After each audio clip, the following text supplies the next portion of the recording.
विदर्भातील शेतकऱ्यांची अवस्था बिकट असून जेव्हा 50% शेतजमीन ओलिताखाली येईल तेव्हा एकही शेतकरी आत्महत्या करणार नाही असा विश्वास नितीन गडकरींनी व्यक्त केलाय। यावेळी गडकरींनी हंसराज अहिर यांचे प्रतिस्पर्धी काँग्रेस उमेदवार बाळू धानोरकर यांच्यावरही अप्रत्यक्ष टोला हाणला। दुधाचा व्यवसाय करणारा हंसराज अहिर हवा की दारू विक्री करणारा उमेदवार हवा असाही सवाल त्यांनी उपस्थितांना केलाय।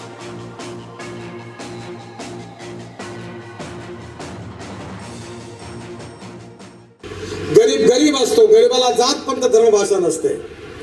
गॅस सिलेंडर, पेट्रोल, डिझेल ज्या भावामध्ये हिंदूला मिळतं त्याच भावात मुसलमानाला मिळतं। आणि येणाऱ्या काळामध्ये विकासाचं राजकारण करायचं, शेतकऱ्याला कर्जमुक्त करायचं, शेतकऱ्याच्या आत्महत्या थांबवायच्या, तरुण मुलाच्या हाताला काम द्यायचं।